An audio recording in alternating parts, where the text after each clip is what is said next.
True media ज्योतिष विज्ञान के सभी दर्शकों को हर हर महादेव। आज हम बात कर रहे हैं आषाढ़ माह शुरू होने वाला लग गया है और आषाढ़ माह में नवरात्रे मनाए जाते हैं जिन्हें कहते हैं आषाढ़ गुप्त नवरात्रे। वैसे नवरात्रे तो साल में 2 बार तो जनमानस के अंदर बहुत ज़्यादा धूमधाम से मनाए जाते हैं, वह होते हैं चैत्रीय नवरात्रे और शरदीय नवरात्रे।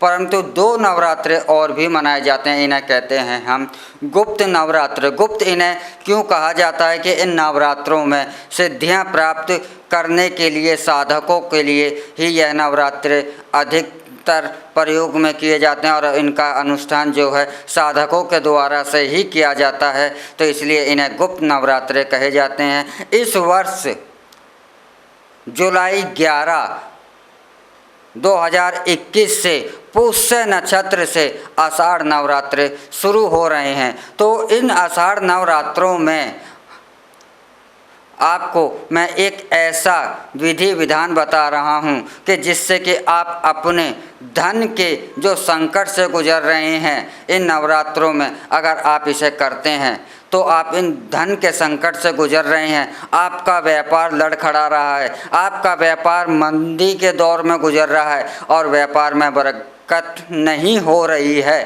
तो यह एक छोटा सा उपाय नाग केसर के द्वारा से इन गुप्त नवरात्रों में किया जाए तो आपको सफलता ना मिले ऐसा संभव नहीं है। गुप्त नवरात्रों में नाग केसर के यह उपाय से आपको अवश्य ही अपनी मनोकामनाओं में, अपनी सिद्धियों में, अपने मन वांछित इच्छाओं को पूर्ति करने में सफलता प्राप्त होगी। तो आइए चलते हैं, बात करते हैं कि यह गुप्त नवरात्रों में आप इसको कैसे करें। आपको करना ज़्यादा कुछ नहीं है, जैसे अन्य नवरात्रे हैं इसी प्रकार 11 जुलाई 2021 से पुष्य नक्षत्र से यह नवरात्रे शुरू हो रहे हैं और पुष्य नक्षत्र एक सौभाग्यदायक नक्षत्र माना जाता है। तो इस दिन से आप एक शहद की शीशी लें, शहद शुद्ध हो और शीशी आपकी जो है कांच की हो या किसी धातु की हो, प्लास्टिक की किसी भी सूरत में, किसी भी स्थिति में आप प्लास्टिक की शीशी या बर्तन ना लें। छोटी सी डब्बी जो है उसमें आप शहद भरें। शहद पर यह ध्यान रखें कि यह शुद्ध हो, शुद्ध शहद हो। इस शहद के अंदर आप नाग केसर के कुछ बीज आप इस शहद में डाल दीजिए, शहद के अंदर, और इन नाग केसरों के और शहद में डालकर आप इस डब्बी को अपने पूजा स्थान में रख दें और प्रतिदिन आप श्री सूक्त का कम से कम 11 पाठ आप अवश्य ही करें जब तक यह गुप्त नवरात्रे हैं।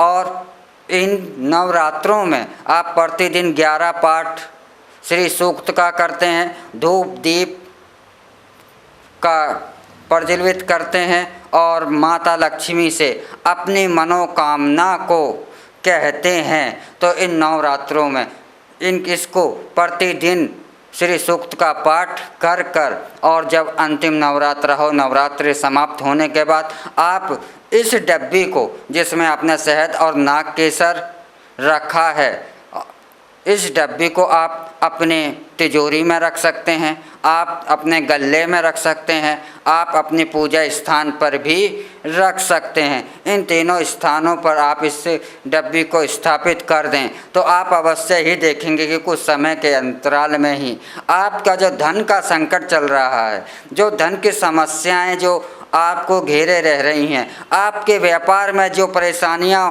आ रही हैं, यह सभी की सभी परेशानियां धीरे धीरे बहुत तेज़ी के साथ आपके दूर हो जाएंगी। आपका रुका हुआ कारोबार भी चलने लगेगा, आपके घर में धन का संचार जो है व्यवस्थित होकर अच्छी स्थिति में आ जाएगा और तेज़ी के साथ विकास करने लगेगा आपका कारोबार भी, और जो धन की समस्याएं हैं आप इनसे भी मुक्त हो जाएंगे।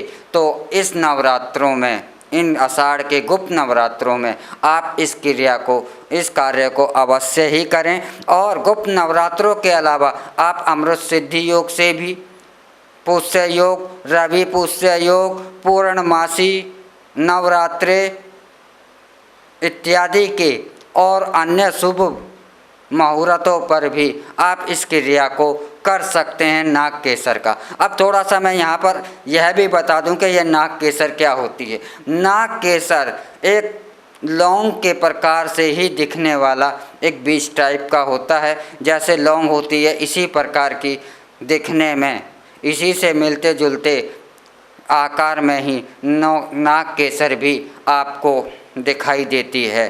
तो नाग केसर और शहद का यह प्रयोग आपकी सभी मनोकामनाओं को पूर्ण करेगा। इसी कामना के साथ हम आपसे विदा लेते हैं। अगले एपिसोड में हम फिर मिलेंगे एक नए विषय के साथ, एक नई जानकारी के साथ।